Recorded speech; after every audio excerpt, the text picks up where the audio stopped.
Olá pessoal, sejam bem-vindos ao portal Estudando Direito. Meu nome é Carolina Bickel e eu estarei com vocês no módulo de Direitos Humanos. Na nossa aula inaugural, passaremos por 3 pontos principais. Primeiro, apresentação. Segundo, distinções terminológicas. E terceiro, dignidade da pessoa humana. Vamos começar? A respeito da apresentação, o nosso curso ele conta com uma carga horária total de 4 horas. Como que ocorrerá essa divisão?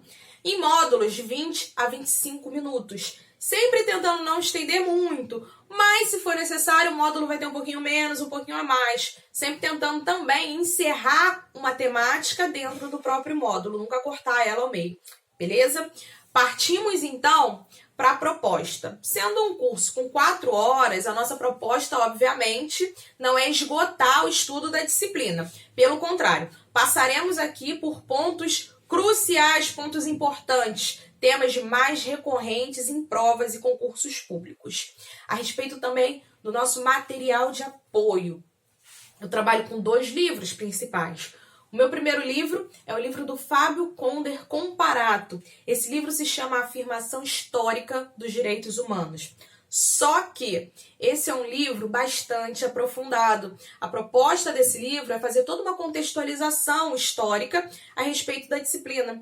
Então, não é um livro que eu indico para quem faz concurso público. Esse é um livro que eu indico para quem, por exemplo, está fazendo um TCC nesse tema, está fazendo um projeto de mestrado, de doutorado. Aí sim, o livro do Fábio Conder é perfeito. Segundo livro que eu indico. É um livro que está até aqui em mãos, né? O livro do André de Carvalho Ramos. Esse curso de direitos humanos, ele é um curso muito didático, mas ele é um curso que eu indico para quem vai fazer uma prova discursiva, porque ele faz uma abordagem muito detalhada, mas ele também apresenta ao término de cada capítulo quadros sinóticos. Então esse é um livro para você ter na sua cabeceira, fazer alguns resumos para você marcar, grifar, mas sempre lembrando, é um livro para provas discursivas, que são um pouquinho mais aprofundadas, um pouco mais complexas, e onde o candidato precisa demonstrar que conhece bem as divergências doutrinárias. Então é o livro do André de Carvalho.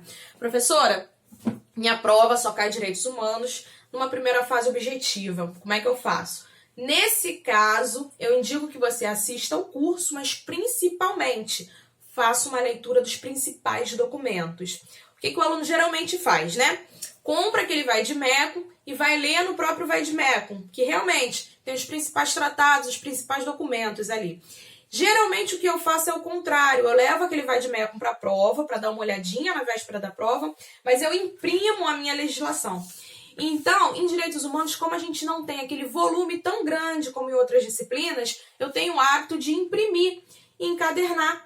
E aí, dessa forma, fica baratinho e eu consigo rabiscar, rasurar, escrevo as questões aqui no corpo da própria apostila e aí facilita. Eu indico sempre fazer essa impressão.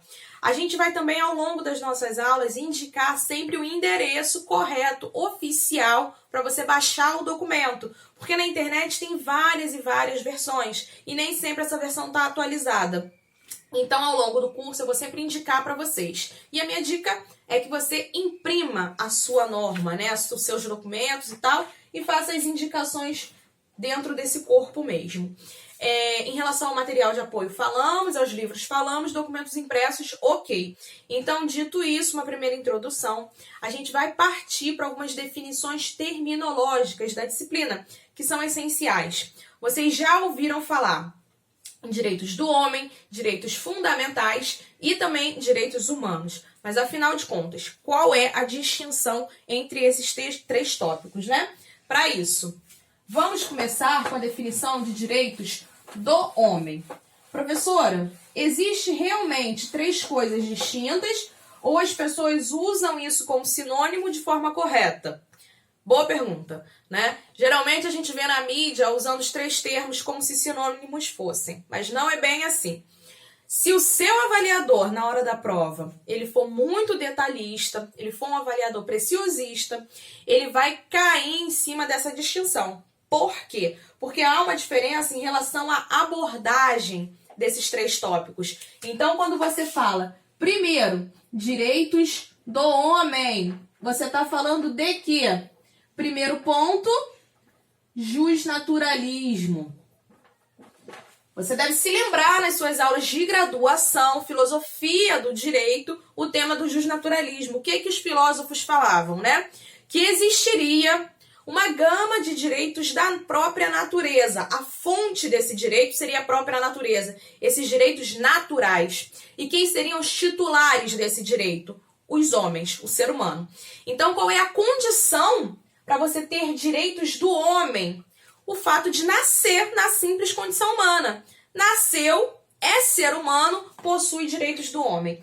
E o que o naturalismo falava também, né? Que esses direitos da natureza, eles são inclusive mais importantes do que o direito positivado. Então, aqui nos direitos do homem, qual é o nosso primeiro ponto importante? Eles independem de qualquer positivação. Perfeito? Esses são os direitos do homem que independem de qualquer positivação. Basta nascer com vida. Segundo ponto importante também, direitos fundamentais. Aqui nos direitos fundamentais, você já é mais familiarizado com o termo, né? Então, quem está falando a partir desses direitos fundamentais? E aí, pessoal? Direitos fundamentais são aqueles direitos que dependem necessariamente de uma positivação. Essa positivação dos direitos fundamentais estarão onde? No ordenamento jurídico interno, correto. Então, direitos fundamentais no ordenamento jurídico interno. Professora, me lembra de constitucional. Correto. O exemplo mais clássico dos direitos fundamentais aqui no nosso país é o artigo 5º da nossa Constituição de 88, que vai elencar ali um rol de direitos fundamentais. Perfeito? Vamos dar continuidade. Em relação ao nosso ponto 3, qual é a terceira distinção importante? Direitos humanos. Se aqui independe de positivação e aqui você precisa necessariamente ter uma positivação no ordenamento jurídico interno, nos direitos humanos, você também depende de positivação, mas vai estar sempre no ordenamento jurídico, o quê? Externo, internacional. Perfeito?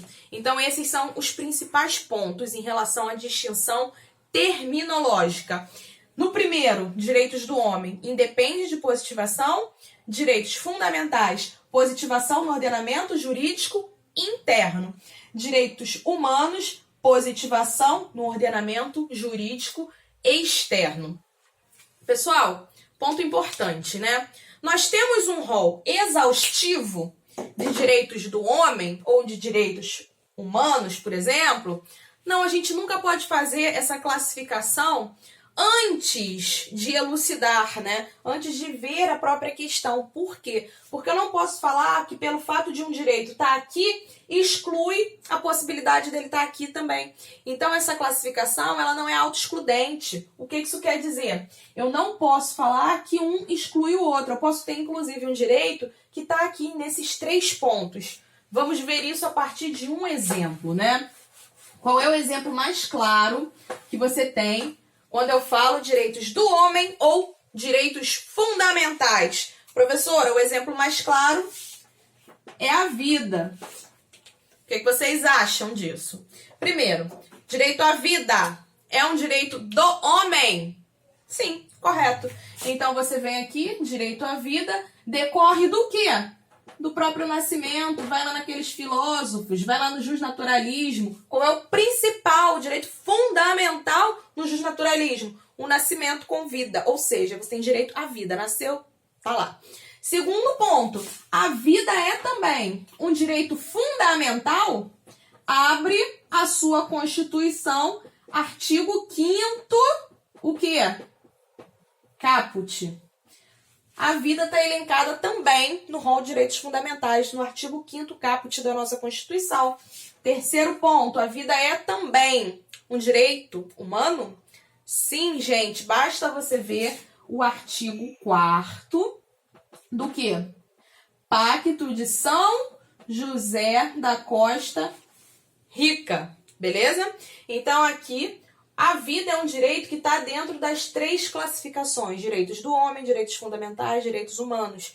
Então, o que eu quero que você mantenha na sua cabeça, né? Nunca se esqueça que eu não posso dar uma classificação prévia. O mesmo direito, o mesmo objeto pode estar nas 3 classificações. Tudo vai depender do quê? Da perspectiva, da abordagem. Então, leia a sua questão com muito cuidado. Leia a sua questão com muita atenção.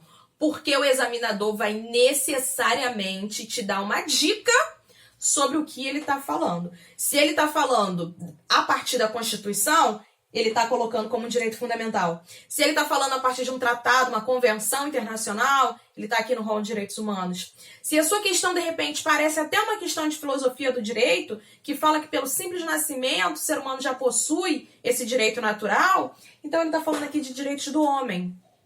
Ok? Dito isso, já temos as nossas distinções terminológicas. Ponto 2 da aula de hoje. Professora, qual será o nosso terceiro ponto? Agora que eu já sei essa diferença terminológica que vai ser importante para mim na hora da prova. Nosso terceiro ponto é em relação à dignidade da pessoa humana. Este é um princípio que você já conhece lá do direito constitucional, correto? Mas aqui nos direitos humanos, a dignidade da pessoa humana, ela será tratada de uma forma distinta. Por quê? Porque aqui a dignidade da pessoa humana vai ser o centro da disciplina e vai ter o que a gente chama de uma dupla função. O que isso quer dizer? Quer dizer que nos direitos humanos a dignidade é o principal, é o centro. Tudo ao redor da disciplina corresponde a esse princípio da dignidade da pessoa humana. E ela se apresenta para a gente a partir de 2 funções. Primeira função, ela tem uma função unificadora. O que isso quer dizer? Uma função unificadora. Quer dizer que ela é o eixo axiológico da disciplina de toda a ordem jurídica nos direitos humanos. Guardem essa palavra. Eixo axiológico.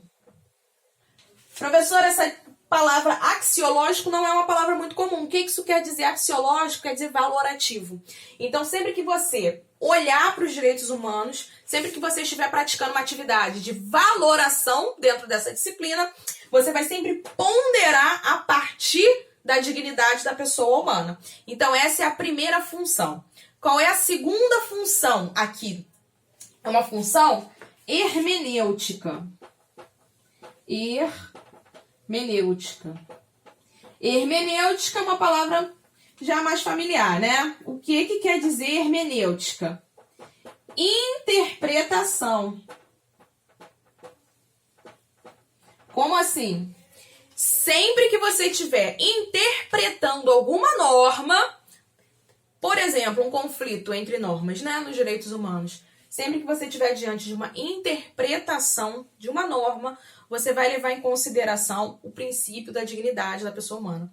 Então, a dignidade aqui em direitos humanos é muito mais do que um simples princípio, como ele é na Constituição. Embora na Constituição ele seja um princípio preponderante, essencial. Mas aqui ele tem essa dupla função. Primeiro, ele unifica todo o sistema. Tudo é pensado a partir em prol da dignidade da pessoa humana. Segundo, ele tem uma função hermenêutica. Ele guia toda a interpretação dos direitos humanos. Então, dupla função, unificadora e hermenêutica.